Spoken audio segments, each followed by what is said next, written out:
Eventos finais, capítulo 4. A Igreja de Deus nos últimos dias. O povo de Deus guarda os seus mandamentos. Deus tem na terra uma igreja que está erguendo a lei pisada a pés e apresentando aos homens o Cordeiro de Deus que tira o pecado do mundo. No mundo, só existe uma igreja que presentemente se acha na brecha, tapando o muro e restaurando os lugares assolados. Sejam todos cuidadosos para não clamarem contra o único povo que está cumprindo a descrição dada do povo remanescente, que guarda os mandamentos de Deus e tem a fé em Jesus. Deus tem um povo distinto, uma igreja na terra, inferior a nenhuma outra, mas a toda superior em suas facilidades para ensinar a verdade, para vindicar a lei de Deus. Meu irmão, se estais ensinando que a Igreja Adventista do Sétimo Dia é Babilônia, estais errado. Eles têm o testemunho de Jesus. À proporção que se avizinha o fim, e a obra que tem por objetivo transmitir ao mundo a última advertência, continua a estender-se. Vai se tornando mais importante para os que abraçam a verdade possuir uma compreensão clara tanto da natureza como da influência dos testemunhos que Deus, em sua providência, vinculou à obra da terceira mensagem angélica desde a sua origem. Os homens poderão apresentar um ardil após outro, e o inimigo procurará desviar as almas da verdade. Mas todos os que creem que o Senhor tem falado por intermédio da irmã White, Ele tem dado uma mensagem, estarão livres dos muitos embustes que surgirão nestes últimos dias. Haverá pessoas que pretenderão ter visões. Quando Deus vos der claro testemunho de que a visão é dele, podeis aceitá-la. Mas não aceiteis sob nenhum outro testemunho, pois o povo vai ser mais e mais desencaminhado em países estrangeiros e na América. Os seus marcos, as doutrinas bíblicas. O passar do tempo em 1844 foi um período de grandes acontecimentos, expondo ao nosso admirado olhar a purificação do santuário que ocorre no céu, e tendo clara relação com o povo de Deus na terra, e com as mensagens do primeiro, do segundo e do terceiro anjo, desfraldando o estandarte em que havia a inscrição: os mandamentos de Deus e a fé de Jesus. Um dos marcos desta mensagem era o templo de Deus, visto no céu por seu povo, que ama a verdade, e a arca que contém a lei de Deus. A luz do sábado do quarto mandamento lançava os seus fortes raios no caminho dos transgressores da lei de Deus. A não imortalidade dos ímpios é um marco antigo. Não consigo lembrar-me de alguma outra coisa que possa ser colocado na categoria dos velhos marcos. A missão especial dos Adventistas do Sétimo Dia. O Senhor nos tornou os depositários de sua lei. Ele confiou-nos a sagrada e eterna verdade, que deve ser transmitida a outros em fiéis advertências, repreensões e encorajamento. Os Adventistas do Sétimo Dia foram escolhidos por Deus como um povo peculiar, separado do mundo. Com a grande talhadeira da verdade, Ele os cortou da pedreira do mundo e os ligou a si. Tornou-os representantes seus e os chamou para serem embaixadores seus na derradeira obra de salvação. O maior tesouro da verdade, já confiado a mortais, as mais solenes e terríveis advertências que Deus já enviou aos homens, foram confiadas a este povo, a fim de serem transmitidas ao mundo. Em sentido especial, foram os adventistas do sétimo dia postos no mundo como atalaias e portadores de luz. A eles foi confiada a última mensagem de advertência ao mundo a perecer. Sobre eles incide maravilhosa luz da palavra de Deus. Confiou-se-lhes uma obra da mais solene importância: a proclamação da primeira, segunda e terceira mensagens angélicas. Nenhuma obra há de tão grande importância. Não devem eles permitir que nenhuma outra coisa lhes absorva a atenção. Por que foi organizada a Igreja Adventista do Sétimo Dia? Aumentando o nosso número, tornou-se evidente que sem alguma forma de organização haveria grande confusão, e a obra não seria levada avante com êxito. A organização era indispensável para prover a manutenção do ministério, para levar a obra a novos campos, para proteger dos membros indignos tanto as igrejas como os ministros, para a conservação das propriedades da igreja, para a publicação da verdade pela imprensa e para muitos outros fins. Seu Espírito nos iluminou, mostrando-nos que deveria haver ordem e perfeita disciplina na igreja, e era essencial a organização. Método e ordem manifestaram-se em todas as obras de Deus, em todo o universo. A ordem é a lei do céu e deveria ser a lei do povo de Deus sobre a terra. A organização sempre será essencial. A menos que as igrejas sejam organizadas de tal maneira que possam ter e impor ordem, nada poderão esperar quanto ao futuro.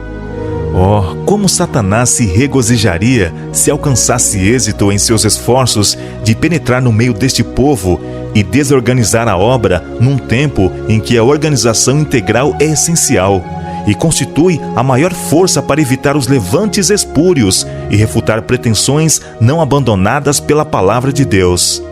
Precisamos manter as linhas uniformemente para que não haja quebra do sistema de organização e ordem que se ergueu por meio de sábio, cuidadoso labor.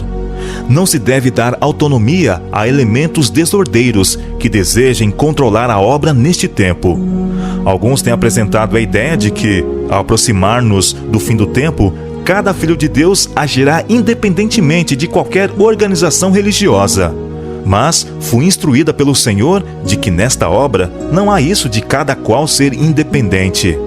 À medida que nos aproximamos da crise final, em vez de achar que há menos necessidade de ordem e harmonia de ação, devemos ser mais sistemáticos do que temos sido até agora. A autoridade especial da Igreja de Deus.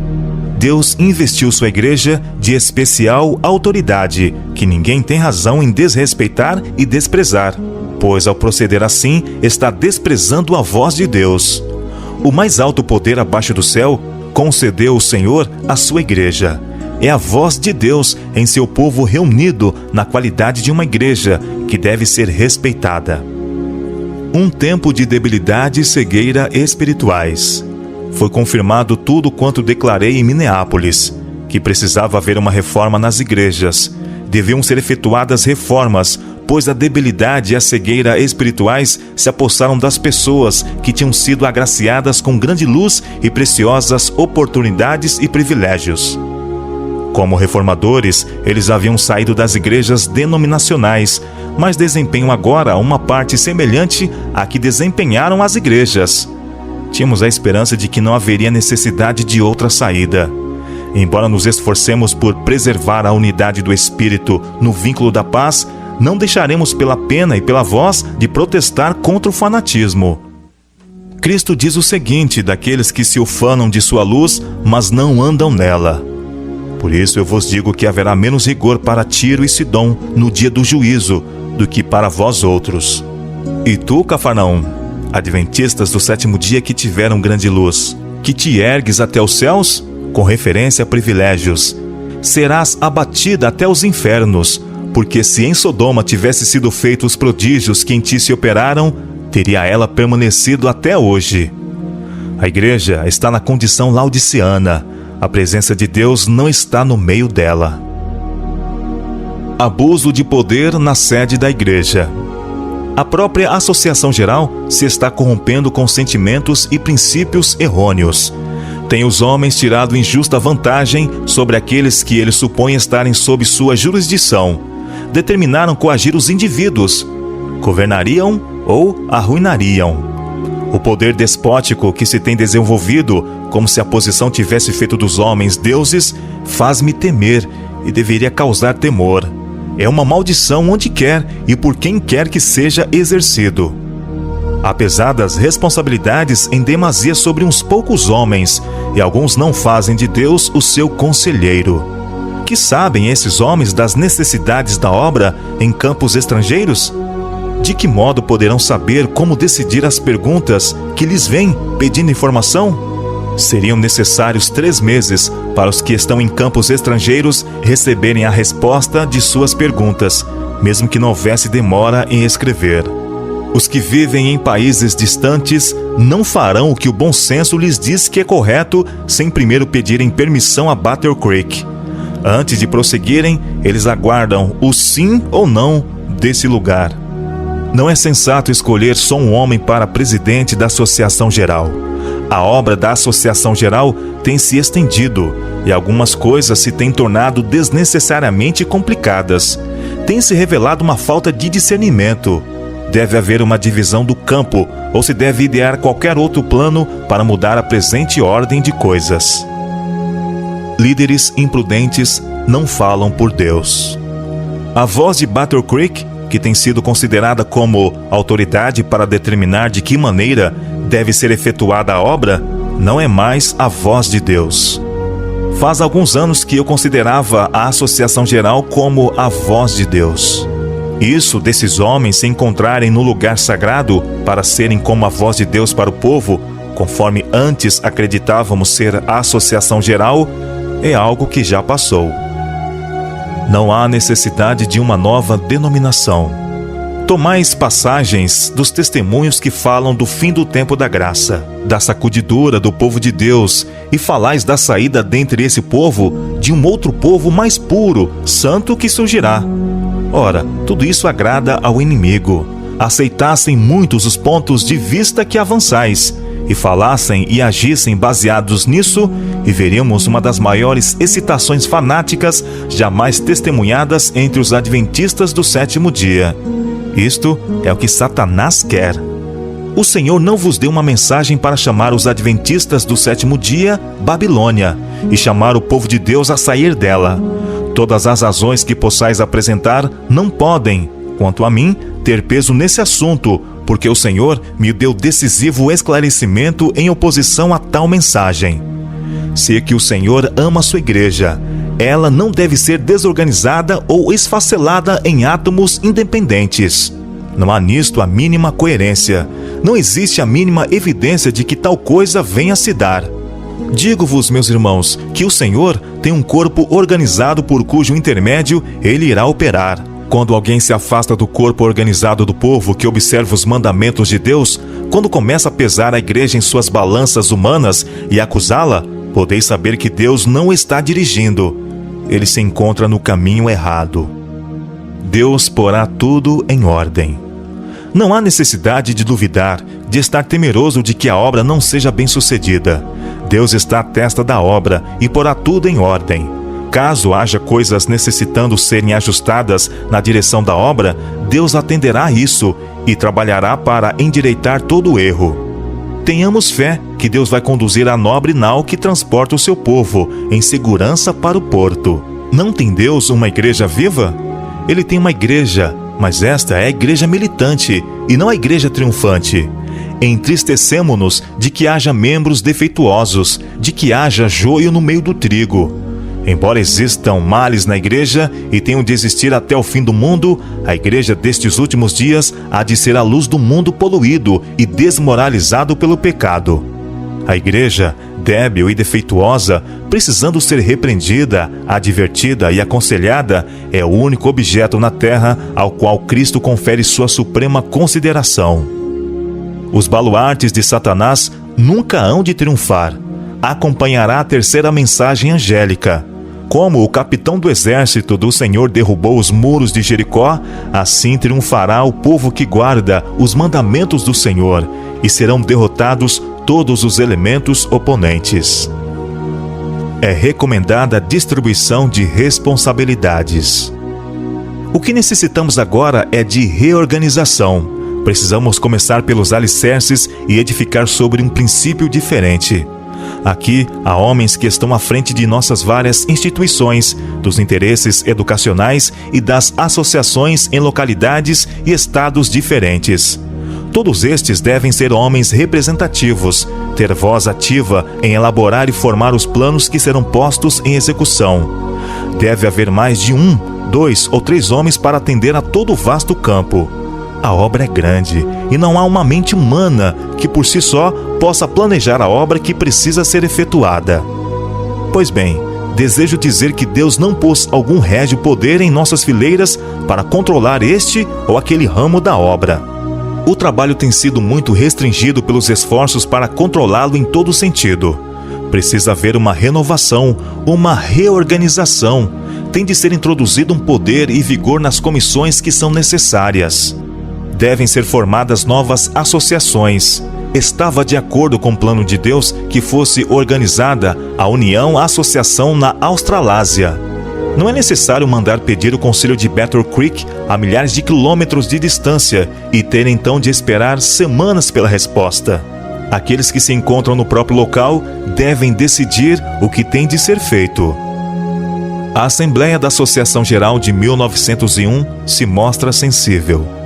Quem, suponde vós, tem estado entre nós desde que começou esta Assembleia? Quem tem mantido afastados os aspectos censuráveis que geralmente aparecem numa reunião como essa? Quem tem andado de um lado para o outro nos corredores deste tabernáculo? O Deus do céu e seus anjos. Eles não vieram até aqui para dilacerar-vos, mas para conceder-vos mentes sãs e tranquilas.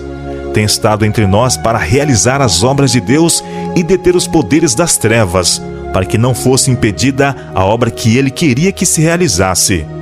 Os anjos de Deus têm estado trabalhando entre nós. Nunca fiquei mais surpresa em minha vida do que pelo rumo que as coisas tomaram nessa reunião. Esta obra não é nossa. Foi efetuada por Deus. Foram-me apresentadas instruções a esse respeito. Mas, até que a questão fosse resolvida nesta reunião, não conseguiram entender tais instruções. Anjos de Deus têm andado de um lado para outro nesta congregação. Desejo que cada um de vós se lembre disso, e desejo que vos lembreis também de que Deus disse que curaria as feridas de seu povo. Durante a Assembleia da Associação Geral, o Senhor atuou poderosamente por seu povo. Toda vez que penso nessa reunião, uma agradável solenidade se apodera de mim, transmitindo-me à alma um fulgor de gratidão. Vimos os majestosos passos do Senhor, nosso Redentor. Louvamos o seu santo nome, pois Ele trouxe livramento a seu povo. Tem sido necessário organizar uniões, associações, para que a Associação Geral não exerça um domínio arbitrário sobre todas as associações separadas. O poder conferido à associação não deve concentrar-se num só homem, ou em 2, ou em 6.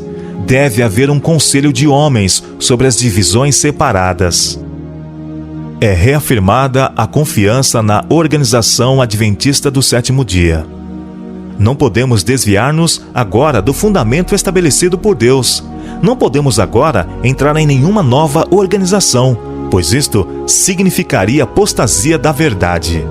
Sou instruída a dizer aos adventistas do sétimo dia em todo o mundo: Deus chamou-nos como um povo para sermos-lhes particular tesouro.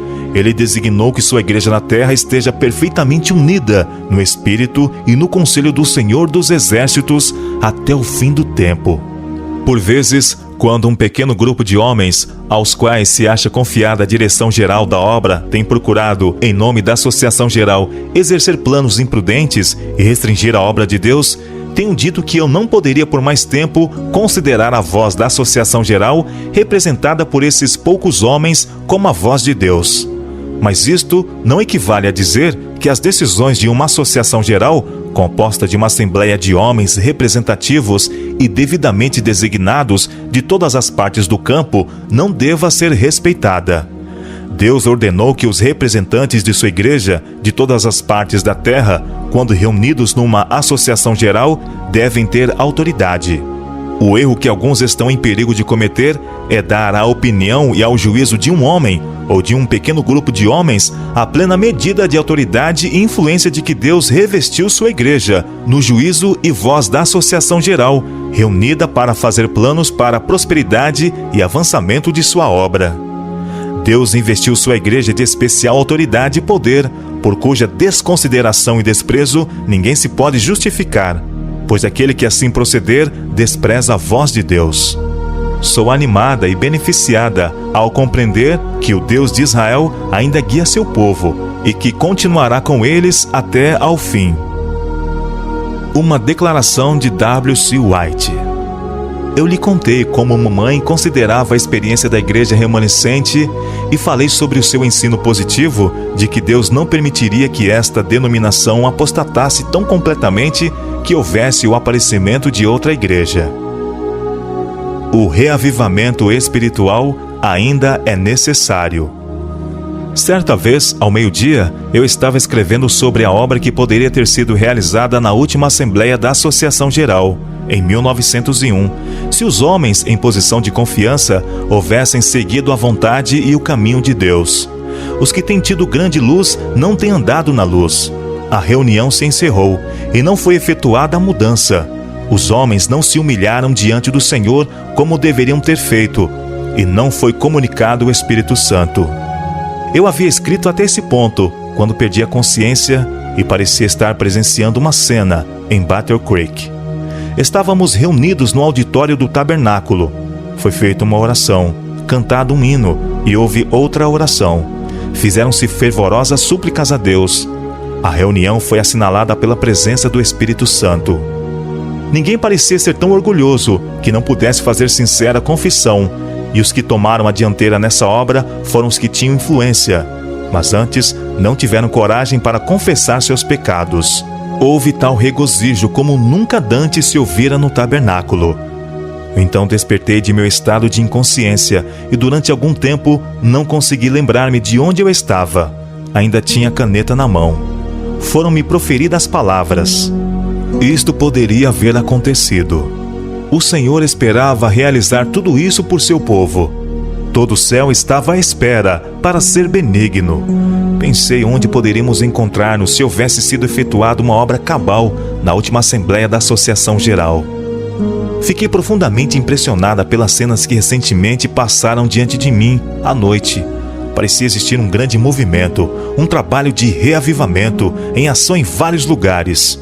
Nosso povo movia-se em linha e respondia ao apelo de Deus. A paciência de Deus com seu povo. A igreja falhou deploravelmente em corresponder às expectativas de seu Redentor. E contudo, o Senhor não se afasta de seu povo.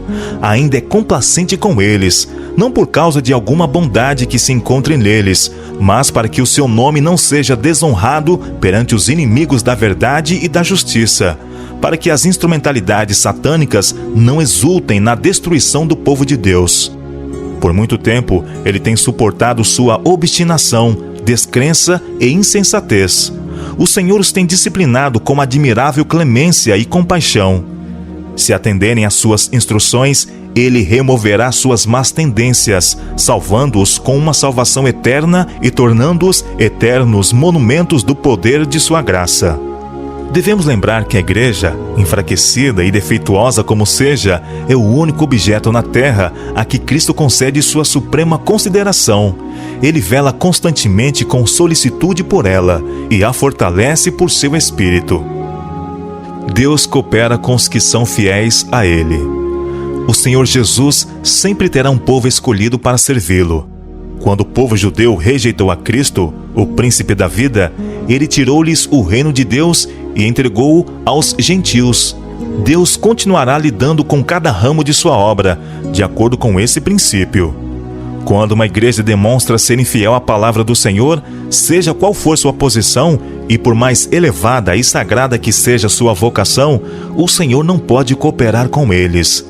Outras pessoas são escolhidas para assumir importantes responsabilidades.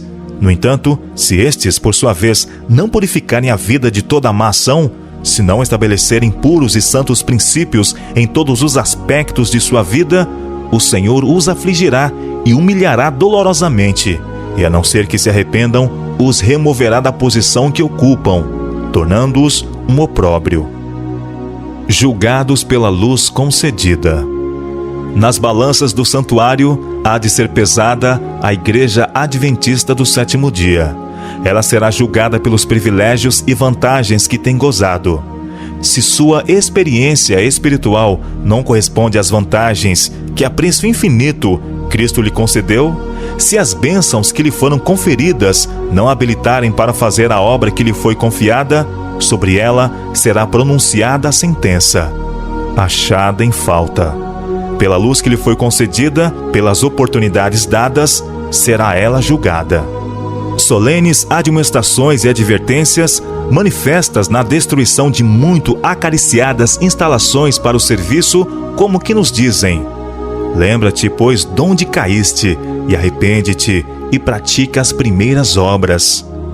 A menos que se arrependa e converta, a igreja que agora está a levedar-se com sua apostasia, comerá do fruto de seus próprios atos, até que se aborreça a si mesma. Quando resistir ao mal e escolher o bem, quando buscar a Deus com toda a humildade e alcançar sua alta vocação em Cristo, permanecendo na plataforma da verdade eterna e pela fé lançar mão dos dons que para ela se acham preparados, então será curada. Aparecerá então na simplicidade e pureza que Deus lhe deu, separada de embaraços terrenos, mostrando que a verdade com efeito a libertou. Então seus membros serão na verdade os escolhidos de Deus, os seus representantes. A história de Israel, uma advertência para nós. Nestes últimos dias, o povo de Deus será exposto aos mesmos perigos que o antigo Israel. Os que não aceitarem as advertências que Deus dá, cairão nos mesmos perigos que o antigo Israel, e não poderão entrar no descanso por causa da incredulidade. O antigo Israel sofreu calamidades devido aos seus corações não santificados e vontades insubmissas. Sua rejeição final como nação foi o resultado de sua própria incredulidade, confiança em si mesmo, impenitência, cegueira mental e dureza de coração. Em sua história, nos é apresentado um sinal de perigo. Tende cuidado, irmãos. Jamais aconteça haver em qualquer de vós perverso coração de incredulidade que vos afaste do Deus vivo, porque nos temos tornado participantes de Cristo, se de fato guardamos firme até o fim a confiança que desde o princípio tivemos. Hebreus capítulo 3, versos 12 e 14. A igreja militante é imperfeita. A igreja militante não é a igreja triunfante, e a terra não é o céu. A igreja se compõe de homens e mulheres errantes e imperfeitos, que são apenas alunos na escola de Cristo, a fim de serem adestrados, disciplinados, educados para esta vida e para a futura vida imortal. Algumas pessoas parecem pensar que, ao entrar na igreja, se lhes são cumpridas as expectativas e só encontrarão os que são puros e perfeitos. São zelosos na fé e, ao verem faltas nos membros da igreja, dizem: abandonamos o mundo para não nos associarmos com caracteres maus, mas aqui também está o mal. E perguntam, como servos da parábola: por que tem então joio? Mas não precisamos ficar assim desapontados, pois o Senhor não nos autorizou a chegar à conclusão de que a igreja é perfeita. E todo o nosso zelo não terá êxito em tornar a igreja militante tão pura como a igreja triunfante. A igreja triunfante será fiel e semelhante a Cristo. A obra está prestes a concluir-se. Os membros da igreja militante, que se houverem demonstrado fiéis, tornar-se-ão a igreja triunfante.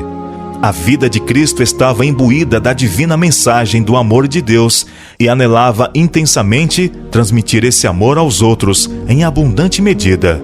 O seu semblante irradiava compaixão e sua conduta caracterizava-se pela graça, humildade, verdade e amor. Todo membro de sua igreja militante deve manifestar as mesmas qualidades se deseja fazer parte da igreja triunfante.